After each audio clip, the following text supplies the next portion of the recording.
Pessoal, esse é o exemplo 10. Lembrando que o exemplo 9 a gente quebrou em 3 partes, de acordo com a explicação. No contexto da aula de hoje, a gente vai trabalhar com JavaScript. Bom, para começar com JavaScript, tem 3 lugares diferentes que eu posso escrever JavaScript, tá certo? O primeiro deles é na própria tag. Então, se eu tivesse uma própria tag aqui, por exemplo, ó, botão, eu tenho um botão qualquer.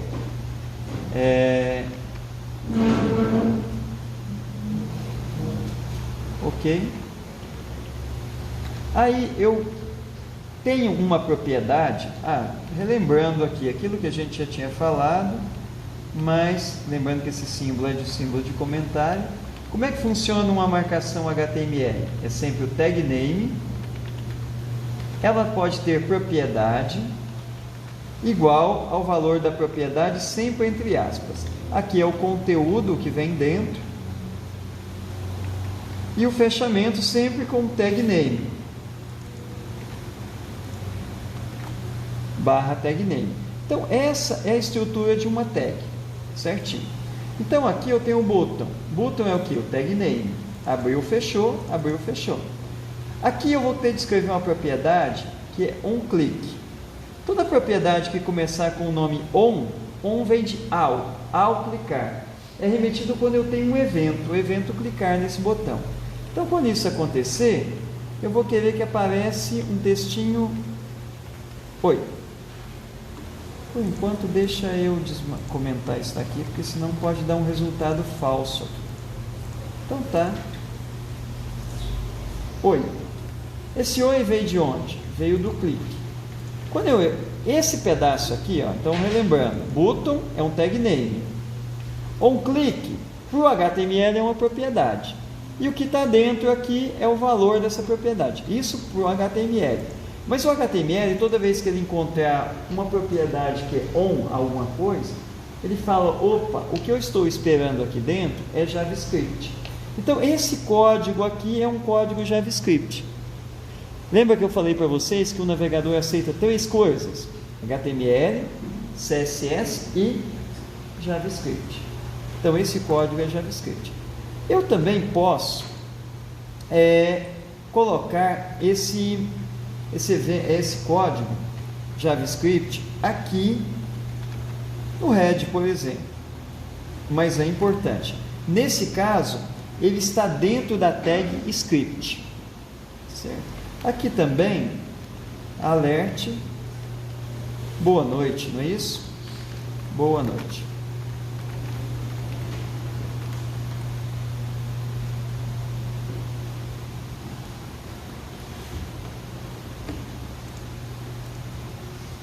Veja bem, apareceu boa noite.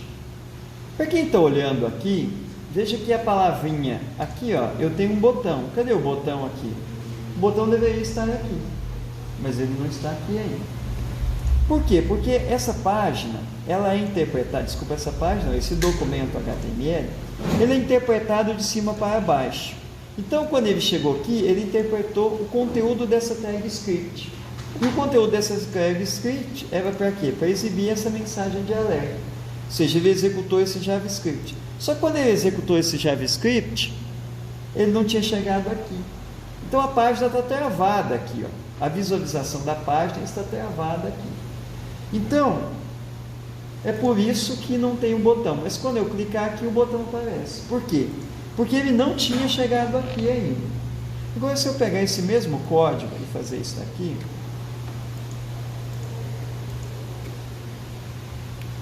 vou colocar após. Só vou colocar OK. Novo. Agora, de novo, apareceu. Por quê? Mas nesse caso, eu não tenho uma plena garantia, tá? Porque aqui ele veio depois. Bom, não estava disponível. E se já tivesse disponível? Então, nesse caso, pessoal, é interessante quando você quer quebrar a ordem de fato, você pode fazer um negócio que se chama o seguinte: você quebra a sequência. Então, o que é quebrar a sequência? Existe um evento chamado onload. Aí, nesse caso aqui, eu vou pegar esse daqui, Ctrl X, e vou clicar aqui. Então, veja bem que esse onload, ele está onde? Ele está na tag body, que é a tag que tem todo o conteúdo da página. Então, ao carregar, quer dizer, não, é após a página, todas as tags tiverem sido interpretadas. Não necessariamente elas estarão visíveis, mas o que acontece é o seguinte: nesse caso eu quebrei a sequência, ou seja, todas as tags já estão disponíveis após o documento estar pronto para uso. Então, não se deve deixar um código JavaScript perdido do nada. Por exemplo, como esse aqui, ó, alert, sei lá, primeiro. Isso não é bom. Você tem que garantir que todo o seu código esteja disponível após todas as tags tiverem sido interpretadas pelo navegador, carregadas, que a gente fala. Por isso que a gente quebra essa sequência com onload. Aí você fala assim: poxa, mas como isso é possível? Tá. Bom, eu já falei que eu posso colocar a JavaScript em 3 lugares: na propriedade, on qualquer coisa, como está aqui, onload, onClick, dentro da tag script, e outra opção é a partir de um arquivo que é importado. O que é um arquivo importado? Você tem aqui, ó, por exemplo, eu estou dentro dessa pasta aula, está aqui o exemplo 10, eu quero anexar esse arquivo, exemplo 10.js. Então, para isso, basta eu criar uma tag script e colocar uma propriedade com o valor tendo para ela o que? O caminho. O caminho, eu estou aqui, eu quero vir para cá. Então, basta anexar esse caminho. Então, src, o caminho do arquivo. Com isso, ele vem e executa esse arquivo aqui. Bom, a sequência aqui está dizendo o seguinte: window load é quando toda a página estiver carregada. Aí, nesse caso, ele vai chamar essa função aqui, ele vai executar essa função e o que tiver dentro dela. Então, dessa forma, eu quebrei toda a sequência que eu precisava quebrar. Então, olha só aqui, está tudo salvo. Primeiro, de onde é que veio o primeiro mesmo? O primeiro veio daqui. Por quê? Porque ele foi executado logo no início. Quando eu terminar o primeiro, boa noite. De onde é que veio boa noite? Agora eu fiquei meio confuso. Não, boa noite veio, foi daqui. Eu pensei que o outro lá fosse boa noite. Boa noite veio daqui. De onde é que vai vir o próximo? Por que ele não mostrou o oi, né? Window load. Por que ele não mostrou o oi? src window onload primeiro, boa noite, e não mostrou o oi. Espera aí, deixa eu tirar esse daqui. Deixa eu tirar esse daqui. O oi. Por quê? Porque esse onload estava sobrescrevendo esse window load. É por isso que aquele oi não estava sendo exibido ali. Tá. Bom, qual que é a sequência certa? Depende da minha necessidade, tá? Mas eu digo que uma boa dica é usar esse daqui. Então, porque tudo que eu vou codificar, eu codifico aqui dentro, aqui, desse vermelhinho aqui. Porque toda a sequência minha foi quebrada. Certo? Agora vamos entender um pouquinho de JavaScript. Bom, vamos ver se eu consigo aumentar aqui o tamanho da fonte. Eu vim aqui e coloquei, deixa eu fechar aqui. Eu venho aqui, mais ferramentas, ferramentas do desenvolvedor, todos os navegadores têm. Eu vou no console. Só para explicar um pouquinho de como funciona o JavaScript. Para vocês que têm experiência com Python, não vai ser tão diferente. Tá? É que aqui o que eu uso é um pouco, a estrutura do que eu uso é um pouco diferente do Python. Então, porque as minhas necessidades são diferentes. Então, quando eu tenho uma variável, para me declarar uma variável, basta eu criar a variável e colocar um valor nela, 12. Variável A tem um conteúdo 12. Aí eu venho aqui e coloco A igual a 8. Bom, assim como no Python, até existe tipo de dado, mas o tipo de dado é dinâmico, a tipagem é dinâmica. Aqui o A tinha um conteúdo inteiro, porque 12 era inteiro. Agora ele vai ter um conteúdo texto. Por quê? Porque recebeu o oi e oi é texto. Aí eu posso vir e colocar A igual a true. Quer dizer, agora já é um valor booleano. Eu posso colocar A igual a 12.5, já é um valor real. Poderia ser considerado um float da vida. Tá certo? A tipagem é dinâmica. Tranquilo, até aqui é tudo tranquilo, parecido com as demais linguagens de programação. Estrutura de decisão também é muito parecido, só que no caso do JavaScript, todo meu é formado por bloco. E os blocos no Python é sempre o tab. Aqui não, aqui são as chaves. O bloco é formado por chave. Então eu posso vir aqui e escrever desse jeito. Nada mudou. Está igualzinho era. Tá? Não é o tab que me determina. É claro que a tabulação é vital para uma boa programação, organização visual do código para o programador. Não para o programa, mas para o programador. Então, olha só. Para mim ter uma estrutura de decisão, por exemplo, um if, por exemplo, imagina que eu tenho a variável A igual a 12. Bom, recomenda-se terminar as instruções com ponto e vírgula. E eu recomendo que a prática correta. Tá? If, aí tem abre e fecha parênteses. Está aqui o corpo do if. Por exemplo, se A menor do que 18, vem para cá. Fala alerte de menor. Caso contrário, de maior. Então, o que eu tenho aqui é um if. No Python, a gente não usa esses parênteses, apesar de você poder colocar ele. Aqui é obrigatório colocar esses parênteses.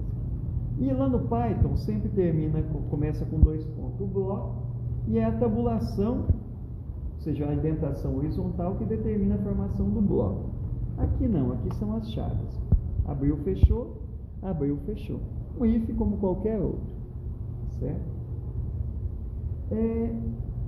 Outra coisa aqui, o for. O for, i igual a 0, i menor do que 10, i mais. O for aqui, para o Python, fica um pouquinho diferente. Porque o for é formado por 3 partes, sempre separadas pelo ponto e vírgula. No primeiro você declara uma variável. No segundo você coloca uma comparação que em algum ponto vai ser falsa. No terceiro você incrementa esse contador. Então o i começou no 0 e vai até o 10. Mas quando for 10, 10 é menor que 10? Não, ele vai embora. Então, por exemplo, olha só. Console.log é para imprimir aqui. Tá? É i. Vou diminuir aqui para 5 para ficar mais fácil. Eu quero testar esse código. A vantagem do console é que eu copio esse código, colo aqui e testo. E dessa forma eu obtive o resultado. 0, 1, 2, 3, 4. Não foi até 5, por quê? 5 é menor que 5? Não. 5 é igual a 5, não é menor. Certo? Isso é uma estrutura de repetição for, que essa sim é um pouco diferente do Python. Tá certo? Eu até diria que depois que você pega, isso daqui eu acho que é mais simples. Agora, uma coisa que a gente vai usar demais aqui é a construção das funções. No Python seria def, o nome da função, por exemplo, msg, abre e fecha parênteses, e aqui o corpo da função, não seria assim no Python? Aqui, na verdade, a gente usa o termo function. Onde a gente escrevia def no Python, aqui a gente escreve function. MSG é o nome da função, abre e fecha parênteses, está aqui o corpo da função. O corpo aqui é determinado pela tabulação, aqui ele é feito pelo bloco, certo? Então aqui eu tenho uma mensagem, boa tarde, não está de tarde, mas boa tarde. Pronto. Lembrando que é uma função, de novo eu quero testar essa função, é só copiar e colar ela aqui. Opa, isso aqui foi digitado errado. Está aqui. Não apareceu nada, não apareceu boa tarde. É simples, a função só é executada quando ela é chamada. Então, se eu não chamar ela, vai chamar ela MSG. Boa tarde lá. E a vantagem da função é que se eu repetir de novo, vai executar de novo. Você codifica uma vez e executa infinitas vezes. É um bloco de código que você pode usar infinitas vezes. É uma função no mais, ela é totalmente parecida com Python, inclusive a parte do return, a parte de receber parâmetros. Por exemplo, nome. Boa tarde, vamos colocar aqui mais nome. Então, nesse caso aqui, eu vou ter de dar um reload, porque senão quando eu for criar a função, só para não ficar mentiroso, ele aceitou a função não. Olha só, eu ia falando que ele ia ter de fazer isso. Vou colocar um nome Pedro, por exemplo. Boa tarde, Pedro. Certo? Ou seja, eu passei o parâmetro Pedro para a variável nome. Bom, o mais, igual eu falei, igual o Python, não tem grande mistério. Certo? Agora, uma coisa que, mesmo para programadores experientes, isso daqui é bastante estranho. O nome dessa função é MSG. Por quê? Assim como no Python, o nome da função vem depois da palavrinha mágica def. Então está aqui function, depois disso vem o quê? O nome da função. Essa função nasceu com o nome de MSG. Ela é MSG hoje, amanhã e sempre. Tá certo? Aí eu posso criar uma função anônima. O que é uma função anônima? É uma função sem nome. Alert. Eu vou fazer uma função anônima que soma duas variáveis, A e B. Return A mais B. Pronto. Essa função não dá para ser chamada, pelo simples motivo, ela não tem nome. Porque aqui eu chamei pelo nome. Não foi assim que eu chamei aqui? Sim. Só que essa não tem nome. Isso parece uma desvantagem. Pelo contrário, é uma ótima vantagem. É uma vantagem maravilhosa. Porque eu posso criar uma variável f? Não. G, então, já que você quer. Ou seja, é uma variável, eu posso botar o nome que eu quiser. Agora, a função foi colocada na variável g. Então, observe o seguinte, só vou limpar aqui, só para ficar mais fácil a tela. Então, se eu quiser usar a função g, 2, 1 e 4 e 5, né? 5, está aqui o resultado da função. Como é que eu chamei essa função? Usando g, não foi? Agora eu vou criar uma nova variável chamada, sei lá, m de Maria. M igual a g. Qual que é o conteúdo da variável m? Exatamente o conteúdo da variável g. Então, dessa forma, eu posso também fazer isso daqui, ó, 2 e 8 vai dar 10, não é isso? Mas o g não perdeu, olha só. 8 e 7 dá 15, não é isso? Então, olha só, você fala, espera aí, eu dupliquei a função. Não, eu não dupliquei a função continua sendo a mesma. Eu só criei duas variáveis, aqui é essa função, como se fosse essa caixa. A função, eu tenho a variável g apontando para cá, e eu tenho a variável m apontando para cá.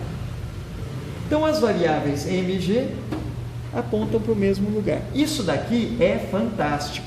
E o JavaScript utiliza isso demais. Eu nunca vi isso. Você já viu isso mais cedo. Olha isso aqui. Essa parte selecionada. Eu vou apagar esse espaço aqui. Cadê o nome da parte selecionada? Ele não existe. Porque à direita da palavrinha function tem que estar o nome da função. Cadê o nome da função? Cadê o nome da função? Aí eu peguei essa função e joguei no quê? No onload. Que aí ele próprio se encarregou de chamar o Windows onload. Foi isso que ele fez. Então isso daqui é amplamente utilizado a todo instante. Tá ok? Essa é a estrutura geral de um programinha JavaScript, de uma programação JavaScript.